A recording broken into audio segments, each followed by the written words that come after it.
is that we welcome people into our parish communities. It's a really, really big topic.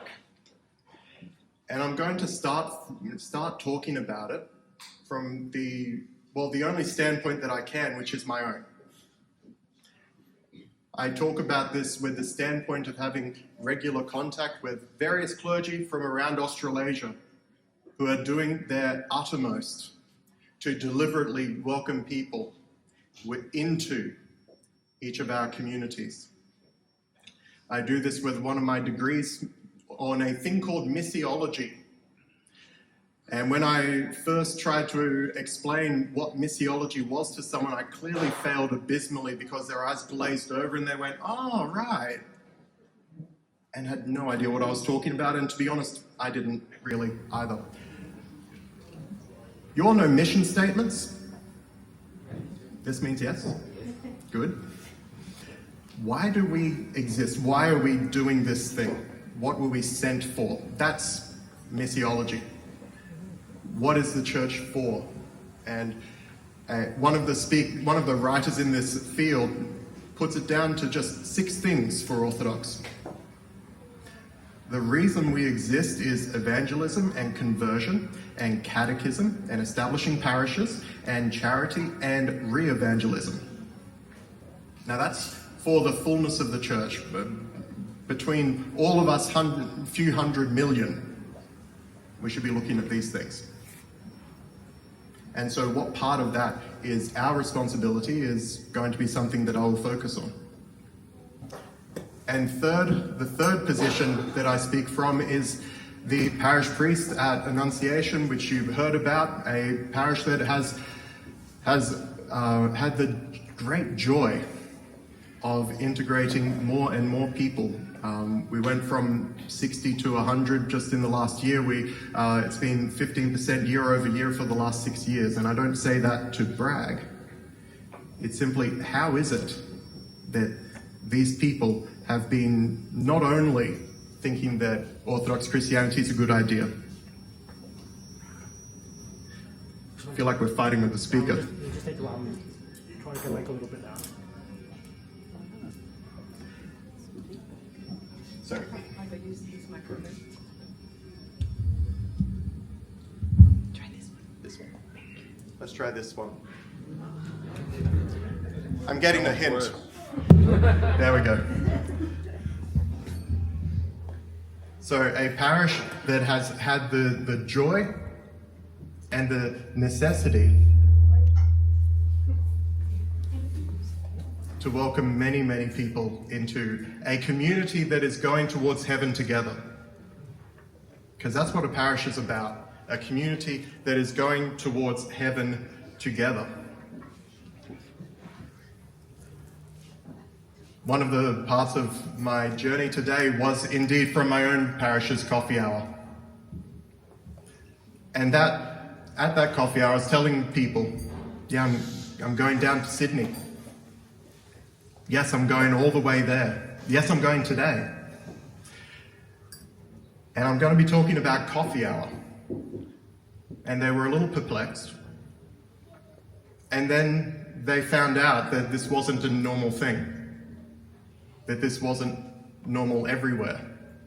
And it was very, very interesting seeing people eyes wide open and going, what do you mean? Isn't this compulsory? Isn't this just what we do? But it is a wonderful thing that we can do. So I'll come back to what is the purpose of the church? And this one's really easy. And you know, it was read at everyone's baptism. Go to all the world and make disciples from all people groups. The original word is kind of ethnicities and kind of a bunch of things, but just treat it as people groups. Go into all the world, make disciples of all people groups, baptizing them and teaching them. Straightforward. If you want to fact check me, Matthew 28 verse 18. Oh wait, don't worry, it's there. And there's 4 big things here. There is the principle of that evangelism happens. There is the principle that conversion is the target of that. Catechism is necessary. Now we make a mistake that we think that catechism is just what happens before baptism. Think of it as teaching. A Sunday school, the scripture classes, for example, that happen here, just as one example among many. This is a form of catechism as well, because it's a form of teaching about the faith. So catechism and discipling, or what we would more likely call theosis. That's all in our mission statement. And it's a mission statement because we were sent. It's a Latin word, this one, missio. To be sent is what we were. He said, go. And so we went to the other side of the world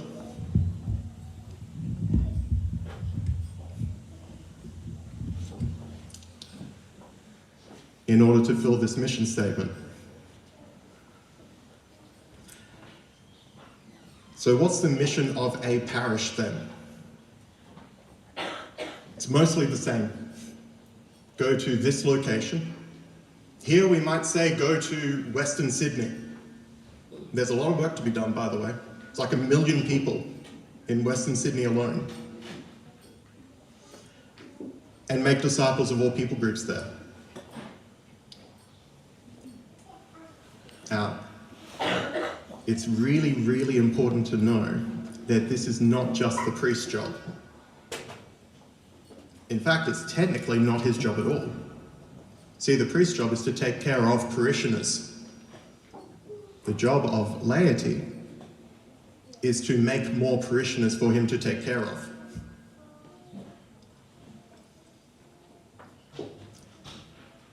So our mission includes the need to welcome the outsider.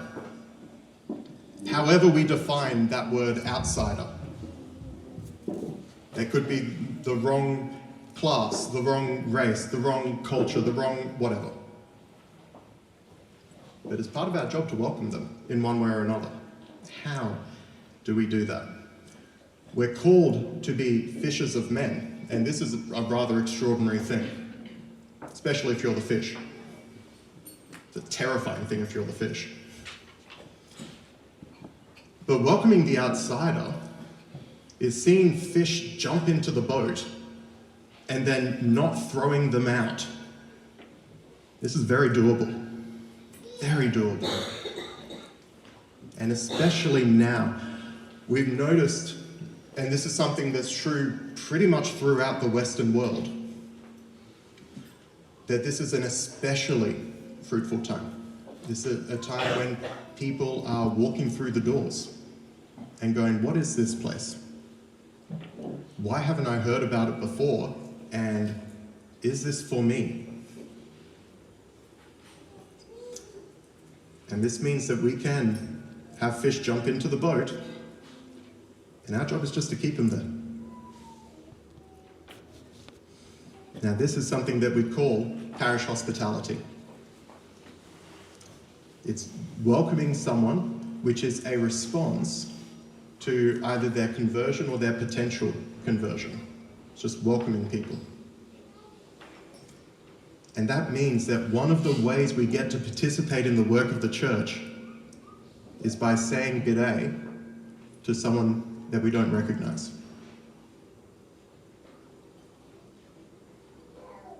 We can participate in the work of the church by saying hello to someone that we don't recognize. Now, that may be inconvenient, because who do we typically say hello to? People we know, in short. We say hello to our family, we say hello to our friends, we say hello to the people that we haven't seen for a couple of weeks or a couple of months, or the people that we know. But that we can take that time to welcome the newcomer, to make sure that they have been introduced to others. And then we can talk to our cousins. And then we can talk to our friends. Because we've made sure that everyone has a home here. And the best part, it is a part of following Christ. So, in parish hospitality, our job is just to welcome. There's a lot of people that need this welcome. Probably my first instinct is going to be to talk about those who are converting or potentially converting. That's probably the most obvious group. Some are visitors to our parish from a different Orthodox church. And whether they're trying to work out where their church home is or whether they're just visiting for the weekend, we're still able to welcome them. Many, and I say this with my own parish's experience, which would be atypically low, which means that it happens more elsewhere, is the lapsed Orthodox Christians who aren't sure if they belong. Even if we think that they ought to be sure, they aren't sure if they belong. All three of these groups have people that need our welcome. We know that every person is important because Jesus went to hell and back for every one of us. Usually, I would say that figuratively, but he actually did.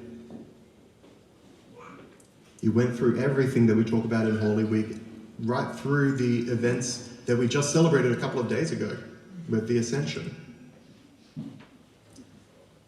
All for humanity, not only the concept of humanity, but every single person, even those people, whoever you're thinking about as those people, even those people, he came for each of us. And if they're important enough for him, then they must be important enough for us who follow in his footsteps. Showing hospitality requires three things. Firstly, it requires visitors. So have a website, have a Facebook page, be on Google Maps. There's a lot more that I kind of want to say, but we'll be here all night and people want dinner.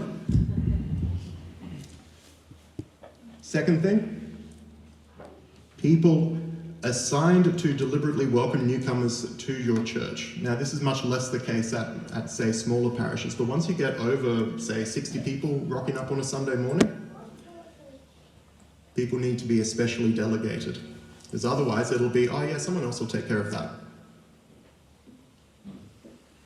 And that stops working.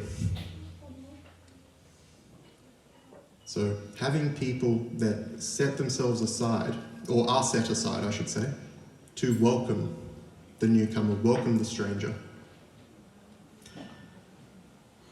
The alternative is that we'll naturally greet the people that we know and we'll leave the newcomers out in the cold. We'll think of ourselves as being friendly because we're friendly to our own. And we can do that. And now that we know about it, we're thinking about it, our opportunity to do better.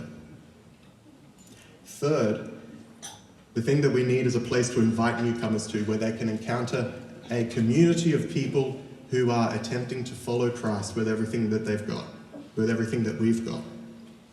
And this, I strongly recommend coffee hour as the answer to this. And that's going to be the focus of the remainder of my talk tonight. But not before I get some more water. This talking is thirsty work.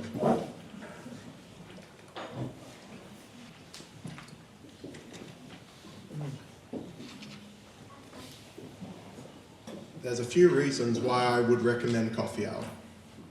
First, it gives the context for community. Adults talk together. We sit down at tables and on chairs, and we're able to have a conversation. With some encouragement, this provides context for our conversation to be edifying, not just talking. Not only do our adults able to talk together, our children are able to play together, to start building those connections as well. Secondly, it allows us to welcome newcomers who can then be introduced to the priest. Third, it provides more ways for serving. And this is an important thing as well because our discipleship is so important. Our path to theosis, that is our path to holiness and Christ-likeness, is in service. Gospels tell us that very, very clearly. Jesus washing the feet of his disciples, which was, you would think that would be self-disgracing. But no, that's how Christians ought to be. If we follow in his footsteps, we likewise should serve others. We ought to serve others. And this gives us more opportunities to do that. And I can tell you from my own experience, our youth and young adults are especially able to serve in this capacity. How many have a job in this field already? And the last reason is because it's so culturally familiar to us. It's our culture's third space. We've got our home first, we've got our work second, and then where's the place that we go to that's neither work nor home? It's a place that we go to connect with people. It's a place we go to for conversations, for meetings, and a place where we can meet the other. Cafes. It's very, very comfortable and familiar, and coffee hour replicates that. It becomes the place where we can meet the other. It fills a place that our church cannot. Our churches, shouldn't be a place where we just chat. We set it aside for a purpose. And so our coffee hour becomes that place where we build relationships with one another. There are some resources that are required.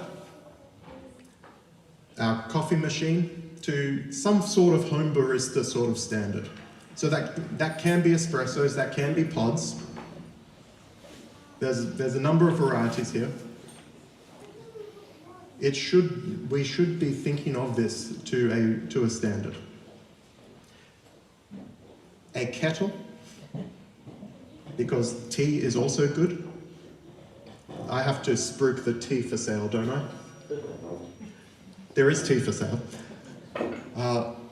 And so kettle, we will need chairs. Small tables are useful too, be inspired by cafes rather than great halls. Mugs or disposable cups, depending on how much washing up you want to do. We'll need to get the consumables. A bag of coffee beans, how big that is depends on how many people. Bag of coffee beans, a bottle of milk, sugar, sufficient tea bags.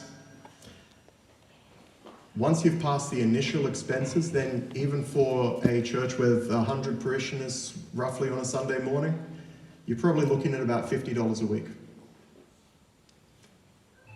Now, based on what we've already said, the outcomes that we get from this, if we're thinking about this in terms of our return on investment, we put in a note and we build a community with it, it's worth it every time. I wouldn't recommend food along with that, not initially. That actually overcomplicates things. I've seen it be, okay, we'll have tea and coffee, and then, what's tea and coffee without bickies? And what's bickies without, we can do better than that, we can do this and that and the other. And all of a sudden, you have to prepare a banquet every week. And it doesn't work. And then it falls flat on its face. But what you're looking for is community. What you were looking for the whole time was community. And you can do that real easy. You'll also need people. If you have a church with less than 40 people, then one would do it. If you have 80 or more, then you're looking at 4 or so. It's very doable. Optimally, you'll have someone who is a barista or was a barista, lets you do a bit of training. It does sound like I'm just being a coffee snob, which I'm kind of well known for. Just see my Instagram. But I have reasons for this, which I'll get to in a moment. The last practical consideration is that, to start with, the coffee station should be in a thoroughfare where people are walking. I know the tempting place is to put it in a hall. And, well, sometimes weather kind of makes you really, really, really want it in a hall. But to begin with, the point is to welcome people, and it's very difficult to welcome people that don't know that this is happening. And so that's why I would recommend a thoroughfare to begin with. Once you've begun, you can make all sorts of decisions. Now, part of the reason for that focus on quality is because our actions speak so loudly that our words barely get a chance to come through. For example, when we have coffee hour every week, that sends a signal. Whenever you're coming, we want to welcome you. We want you to be a part of our community whichever liturgy you come to. Not just a special one, not just the one that we make a special effort to go for, but every week. Having coffee hour where we don't charge for coffee. The statement that we're making with that is we believe that welcoming you is more important than your money. Because building community is worth way more than $4 a cup or whatever we would charge.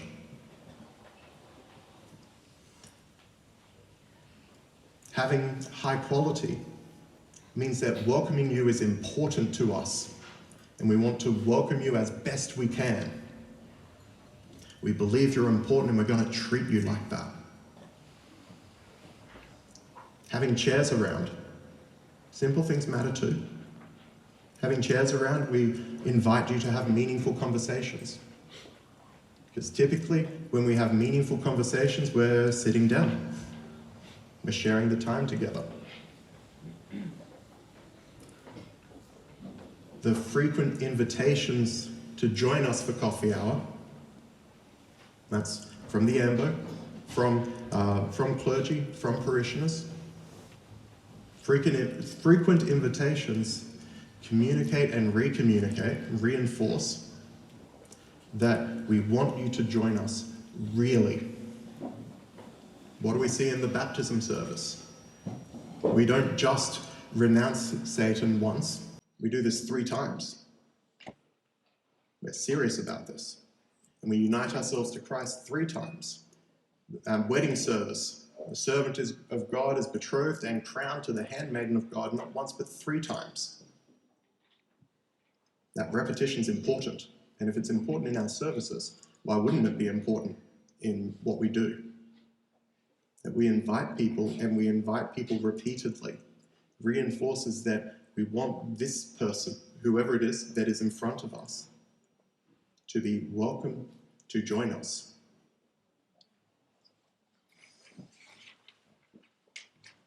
I'll recap, and we'll have a Q&A section in just a moment.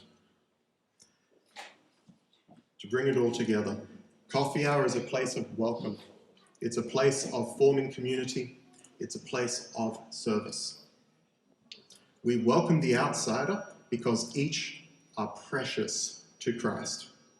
We look to serve because serving is how we follow Christ. And we form closer community because this makes steadfast our journey towards Christ. By welcoming, we participate in the work of the church. We follow our Lord's command to love not only him, but the people around us. And by welcoming, we grow towards holiness and sanctity. That's the purpose of life, to grow to sanctity. And it can start just with saying hello to the stranger that we haven't met yet, welcoming them to journey alongside us to be in heaven together. Thank you all very much for listening.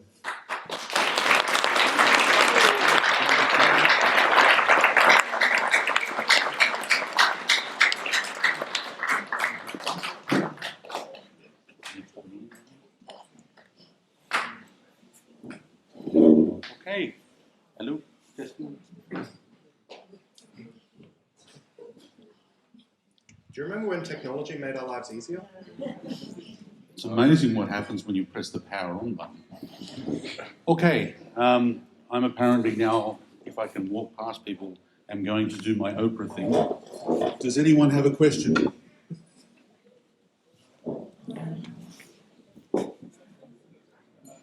No microphone, I'm a school teacher. You're used to standing up in front of terrorists. Come on. It's the children. Father Andrew, thank you very much for your talk. Very, very relevant, I think. You mentioned that perhaps choosing a few people, depending on the size of the church, as delegates to welcome visitors. It's probably a silly question. Is there a particular criteria, or would you just choose whoever the priest feels is suitable? Good question. So we're talking here about the greeters. Typically they'd, I guess, be at the narthex, the entryway of a church, and from there they're able to see who the newcomers are. Hopefully they're people who are familiar enough with who the parishioners are that they're not welcoming whoever it is who's just gone on holiday for 2 weeks and they've come back and, welcome, is it your first time here? Gets a bit awkward when they were like a foundation member of the parish. So that's one thing. They should have been around the parish for, I don't know, a year at least, firstly. Secondly, it's ideal if they are identifiable. So this is just something that we typically overlook. And so a name tag is useful. It doesn't have to be something glaring. It can be a bright blue vest if you like, but it doesn't have to be. It can be very, very simple. A name tag will certainly do the trick.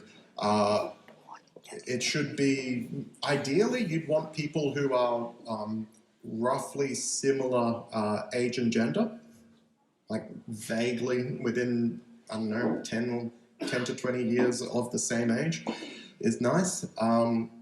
You definitely, I'm aware that this isn't very PC, everyone, but it's more important to have females on that group than males.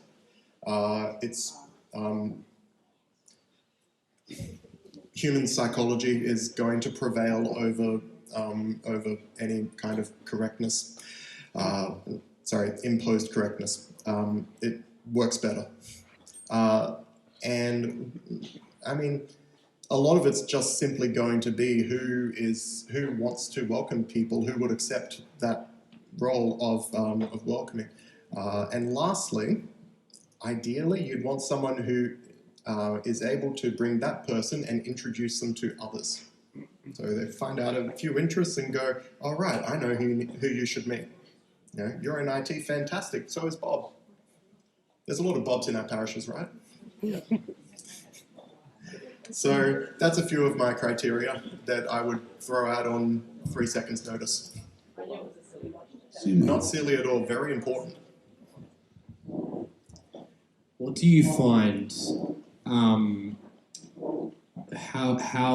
what do you think is working with people joining the faith? Like, what is something that, us as a parish is doing to bring people into our faith, into the Orthodox Church? I'm sorry, nothing. Nothing. It has nothing to do with what we're doing. And that sounds a little, confronting, but I'm self-including as well, and that's our whole reason for existence, and it's not a lot. What is important is what we do once they know that Orthodoxy exists. So most of what's happening is how would you get information about a topic? YouTube and Google, like that, and probably something else that would vary, but YouTube and Google is the main one. So You've already got people who are interested in Orthodoxy, and then they go, where can I find that? And that's why I say you need to be findable. So website is critical, and Facebook page, that's just good real estate, so to speak, and Google Maps. We had this guy who, I'll leave out who and his name and where, but he didn't come to an Orthodox church because his local church wasn't on Google Maps. If he just typed it into Google search, he would have been fine, but Google Maps. So those three things are really important. For me, the most important thing that we can do is what do we do once they get there? A lot of people are already hitting the home runs and sixes and stuff because of, I don't know, America's got critical mass or something, or they've hacked SEO, whatever. But we're pretty comfortably riding on coattails for that. There's a number of reasons why people are turning to faith, but why is it? What are our parishes doing that is leading people to Orthodoxy? It's much more. What are our parishes doing to welcome the people that are already coming? That's got to be our first focus. I hope that helps, even though I didn't really answer your question. Thank you. I don't know the exact verse, but in the Bible, Christ said, the world will hate you, but fear not, I have overcome the world. And there's another one where they will hate you for my name's sake, but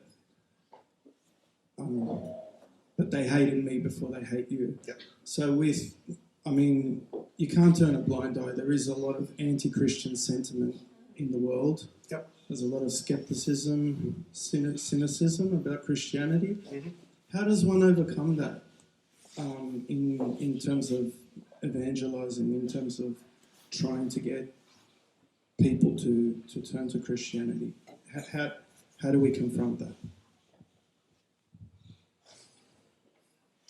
You don't necessarily. The presupposition there is that we are to convert others, that's the job that we've been given, and it's not. Paul planted, Apollos watered, it was God that gave the increase. And he could just not give the increase too. Paul tried for years and years in, I think, Asia Minor, before he was told, no, mate, you've got to go to Macedonia. Like, that's where it's at. So sometimes the ground isn't prepared. Right now it is, with a lot of people. I'm aware that most, it's closer to 40% of Australians are irreligious. That could mean one thing or another. That could mean atheist, anti-theist. That could mean agnostic or don't care. There's a whole spectrum. There's a lot of people who aren't interested, but honestly, we can be focusing on the people that are interested, or that would be interested if they knew we existed. And we've got plenty enough to be done there. So not even thinking about how to change a culture. We should expect that we will have an anti-Christian culture, and it has certainly been that case for this century. I guess I have somewhat of an advantage because most all of my adult life has been in this century. So what else am I going to be comparing to? But we cannot expect the surrounding culture to be supporting our faith. It won't. It never does, but right now we can see it won't. And that's fine. We need to make God's culture, treat our churches like embassies of heaven. Not like this is, I know we have a passport, but our citizenship is above. We're here as sojourners upon this earth. And well, that means even more so that we've got to be banding together, inspiring one another towards the kingdom. Hope that helps. Thank you. Hi. Considering your strong topic that you've presented today, when you joined your church, was this an area that there was a big deficiency in and you were instrumental in bringing it up to how it is today. Did you notice that when you first joined? Feels There like was- a setup there was for a a lack of- brag, doesn't it? Thank you. Feels like a setup for a brag, doesn't it? So when I chose to begin coming to Annunciation, and the idea of a chashka chai after liturgy was not uncommon, and the frequency of it did vary, partly because it was very, very easily overcomplicated and then dropped, because, well, that's what happens when you overcomplicate things. That's the over in overcomplicate. Making it just about tea and coffee and sitting around, yeah, that was something that I can say I was involved in. I'd like to be edifying in what I say, though. Yeah, I can say that, yes, that is a progression that I saw. Does that help with the question you were asking? I guess I'd just like, did it start off as a shock to people, and compared to how it is now, is it like more of a massive difference you've noticed in your community? Oh, it's ginormous. Like now, we can't imagine liturgy without it.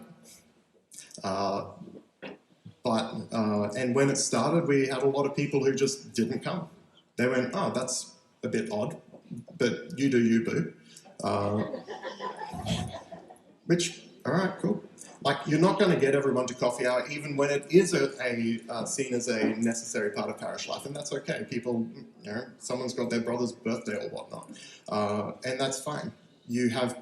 It's successful nonetheless because you have still created a space to welcome the outsider in. Keeping the purpose front and what success looks like right behind it, very, very important, especially if you're taking this to your parish and going, we should do this. What does success look like? For me, my big success metric is, did someone new come here and leave unwelcomed? And one's too high.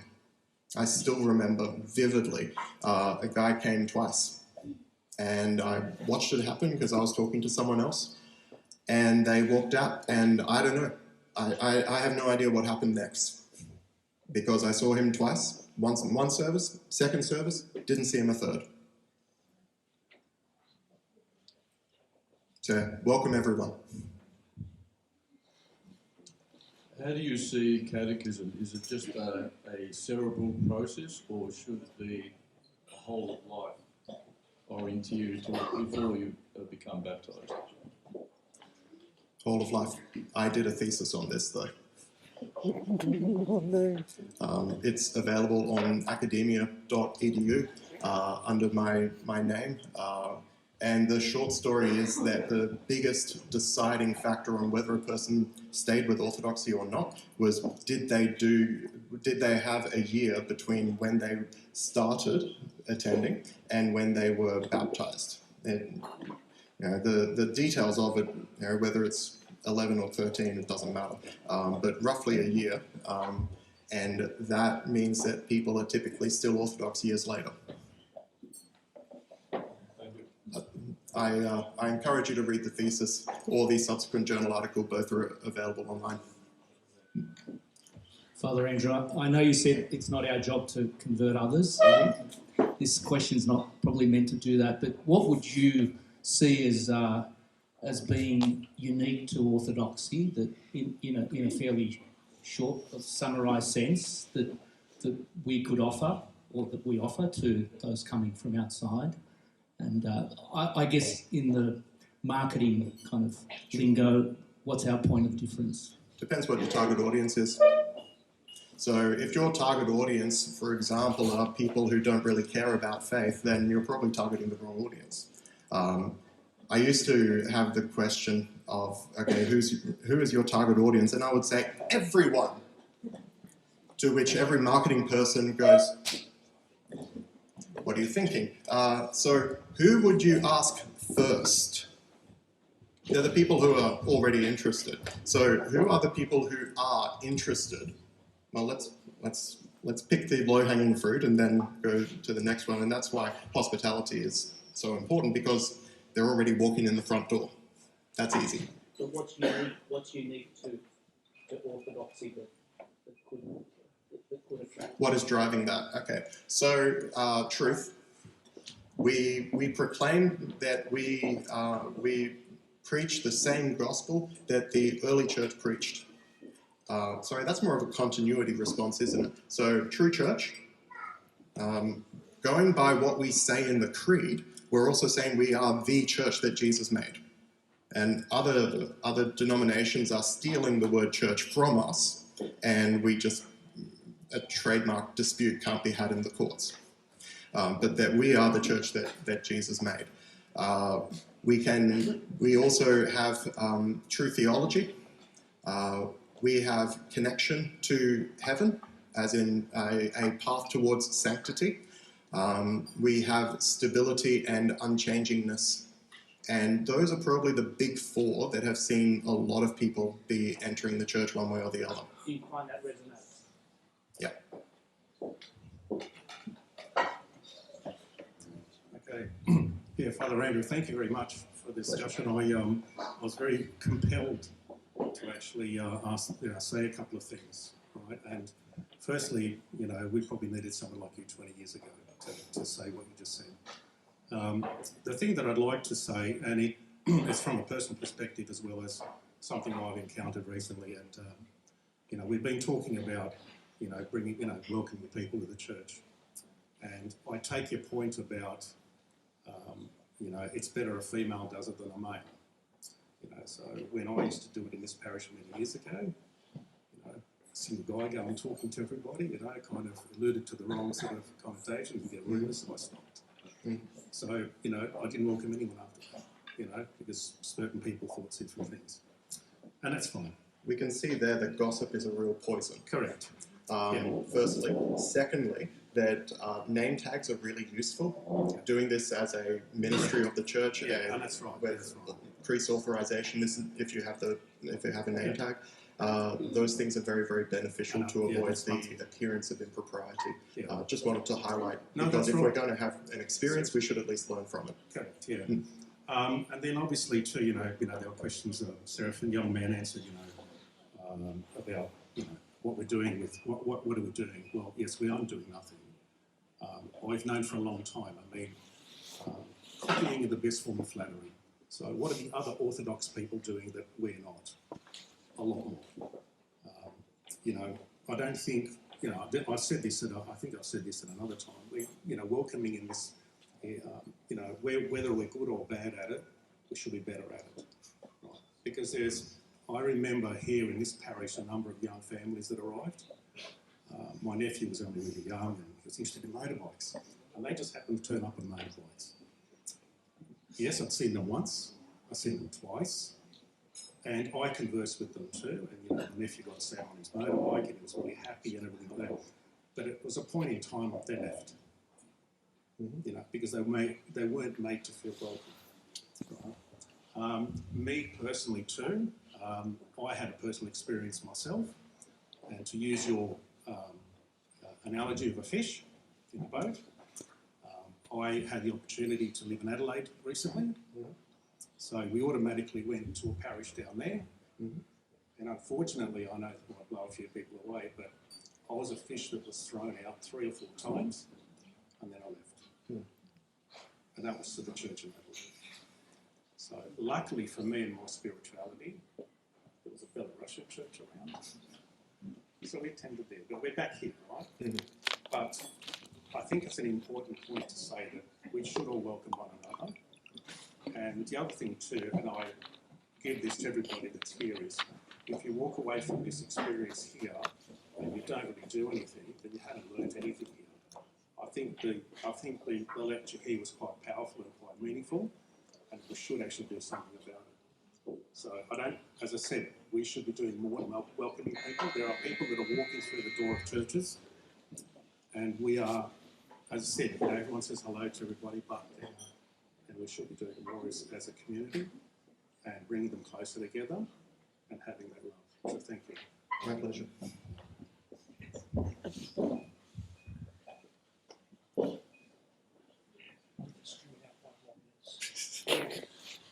on. Had the order to string it out 5 more minutes. So remember that question that you weren't sure if you wanted to ask? Hang on. Fred's brother's got a question.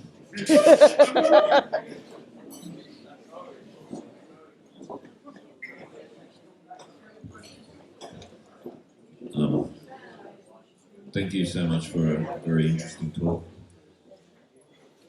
I'm sitting here and I'm thinking,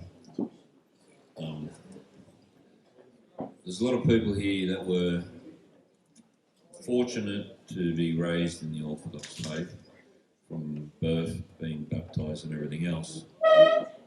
But through my own experiences, staying with the church I found very difficult because I strayed for many years.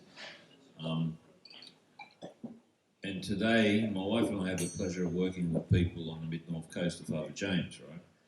And I think seeing these people, through our experiences, we've found that it's the attraction of the life that we live that is bringing people to the Orthodox faith. It's not telling them this is the way to do it. It's showing them a life that interests them more to what they have today, and I think that's very important. It's not a matter of this is the right way, that's the wrong way. So I'm just going on from my experience, and in regards to people that have been in the faith most of their lives, what would you say in how to bring those people back to our church? Because I know of a lot of people I grew up with and I never see them anymore. So, I do work with a lot of new people, but, I'm blessed to be a godfather now, and all 3 of my godchildren are actually people that have converted to Orthodoxy in their 60s or 50s. So, you know what I mean? And I've never had the pleasure of that before. So, if you can tell me how to bring people I grew up with back would be a great thing as well. This is something that I've thought about. I had much less personal experience just until kind of the last year, where there were people who were rediscovering their ancestral faith, and they went, okay, and now where do I go to? And so they ended up coming to my church, which was a joy, absolute joy to receive them and welcome them home. So if you want the real answer, ask them. That might need a bit of a survey. And that's, I can tell you, a lot of work, because data compilation and then validation and then writing reports about it, it takes a bit of time. But if you want the real answer, that's it. What you probably will find a whole heap of is it's not quite that our lives bring people to the church, I think. It's usually, there's exceptions, and there's very notable exceptions, but usually it's the words and then the life reinforces that. Because I can have all the good words I like, and if it's not in life, then I may as well just be talking about Lord of the Rings. That's a good story too, and it has no relationship to real life, and it's entertaining. Like, you can just watch the movie or read the book. So words with life gives and confirms the reason for faith. For those who were in the faith and then at typically somewhere between 17 and 20, then turned away from it, sometimes it's, nah, couldn't be bothered. Which is another way of saying they didn't understand why it should they should prioritize it at all. And I remember speaking to someone who went through all the grades of Sunday school and then turned 18 and went, okay, yeah, let's say that it's all true, so what? That's rough to hear. Why does it matter that this is true? Why should I give up time, give up resources, give up energy just because this is true? I can assent to this, but why do I have to do something about it? The bigger problem is if they keep seeing lives that don't match up. Our words, we talk a big game. Like, everyone knows that, right? We talk a really big game. Like, that we're the only ones that are right. Among all the people that call themselves Christians, we're the church. It's a massive statement. Now, it's okay to make massive statements when they're true. And if our actions aren't lining up with that, so much worse because it's Christ's church. And that's what we're falling short, and how we've led other people to reject the faith because our actions aren't lining up with what we're talking about. So I reckon those two. The third is probably just minimal catechism, minimal teaching about the faith. And so it was never, let's follow Jesus, or anything like that. It was, let's stand for 2 hours in a pretty building with pretty music. That's really uncompelling. So if I was to guess, it'd probably be one of those 3 things. Did we string it out for 5 minutes? 7. Aren't I good? Just ask me. We're still going though. Good. Last one, or that's it? Last one? There was No. Clergy question. I think this one's going to be the tough one, right?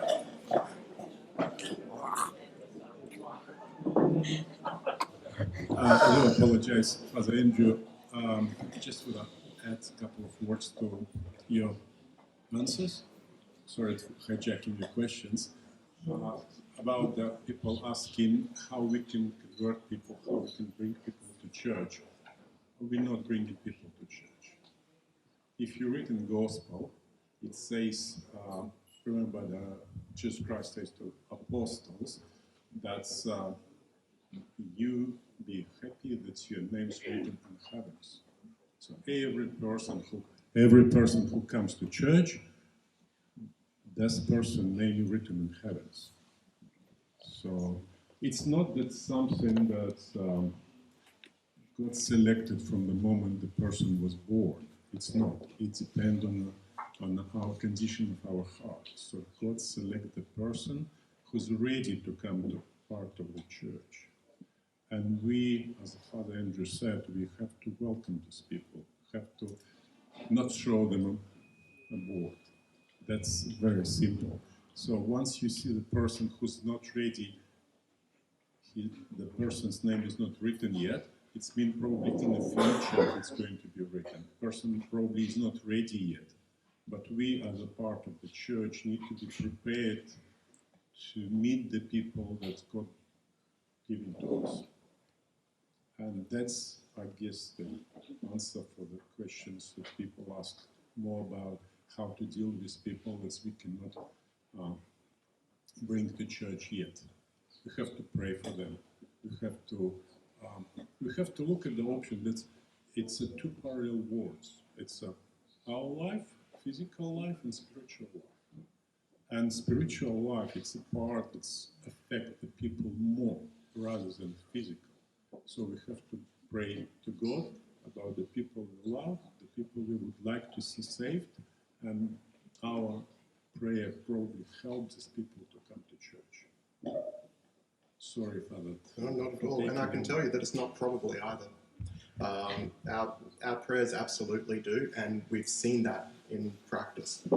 Having people that you are praying for makes a difference.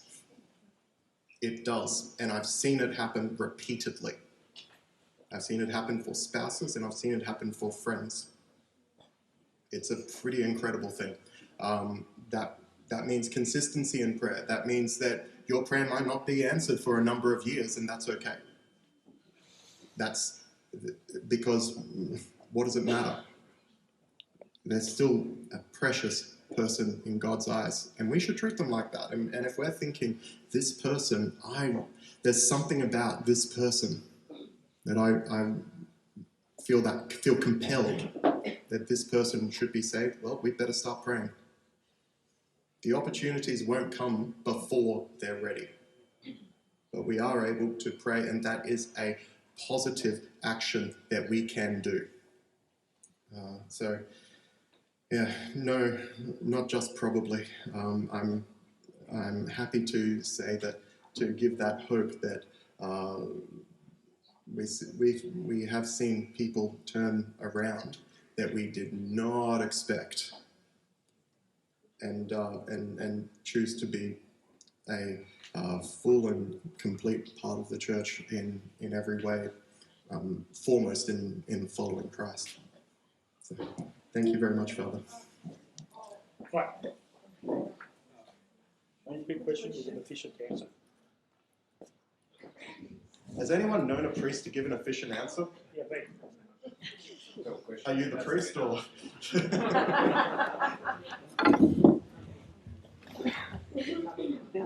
Excuse my ignorance. I don't. I'm just reading about your church, and I found it's Eastern Orthodox Church. Mm-hmm. So, what does it mean, Eastern? Eastern to where?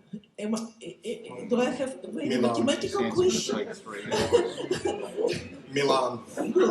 Yeah. Where is this East come from? It's sort of weird and dumb to us, given that we're south of everywhere. But the Eastern is in opposition to the Western, as in Catholicism and Protestantism. So it's kind of Eastern Europe, Western Europe. That's weird and strange, given that we know so much more about the world, but sometimes names stick. It's a geopolitical term. Mm. Yes, in short, it is a geopolitical term.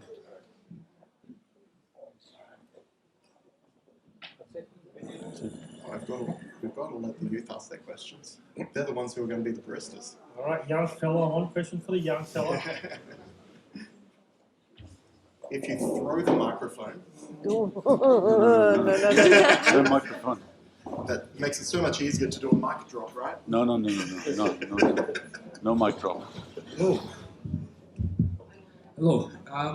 In relation to evangelizing, how would you approach other denominations, say us being Orthodox and approaching Catholics or Protestants, and say they're choosing to be ignorant?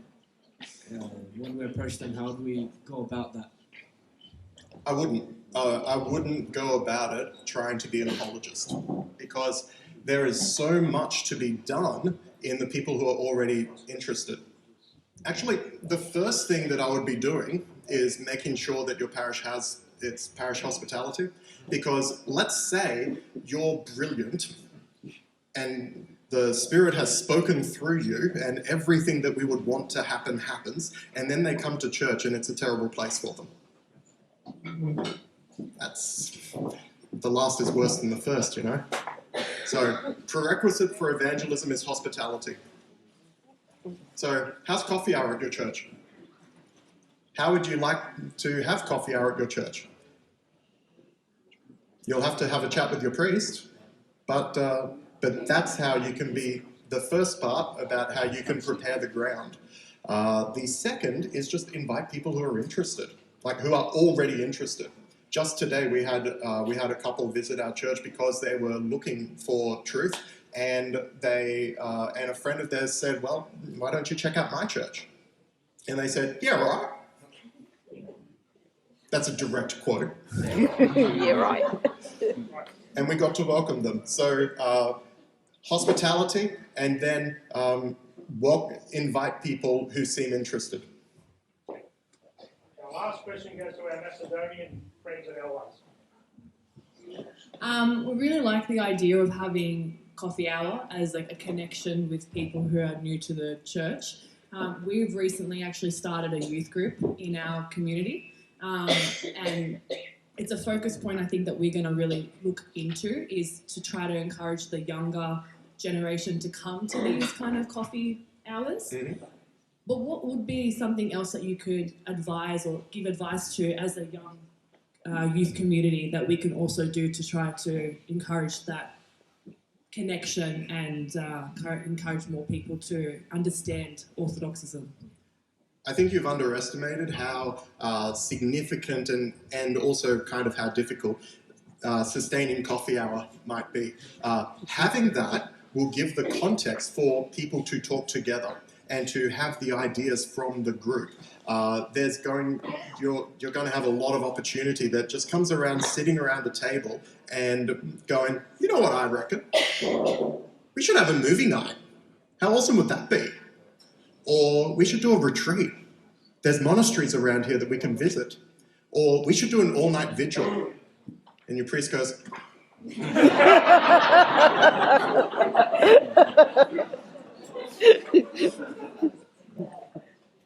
these are the youth of our church. And there is so much to be gained from each of those things. You can be involved in a charitable work of some kind. There's feeding homeless programs I know here in Sydney that are run by various jurisdictions, St. Raphael's Mission. There must be some in one of our parishes in this deanery. Please, someone help me out. I'm not from around here. There isn't. There isn't. St. Raphael's is the only one. Not the Russian. How would you like to start a charity thing that we can be part of? She's Macedonian. Because that is a vital thing. Love of the neighbour, love of the people that are around us. There's a lot of hurting people and we can be helping them in some way. And that can just be by saying, again, hello and regarding their life as important, because a lot of people are missing that. There's so much potential. I do think that just sitting around and having coffee together, if you've got a decent sized youth population at your church and you go, hey, let's chill, that's going to provide its own answers. May I also recommend forming a relationship with our diocesan youth coordinator? Stand up. I would point you to the chair of the Diocesan Youth Steering Committee, but he's in Queensland. But Father Andrew's right here. And there is, I'm certain, ways that you go, well, we don't have the critical mass to do X, but you don't have to go it alone. So I commend coffee hour as your first.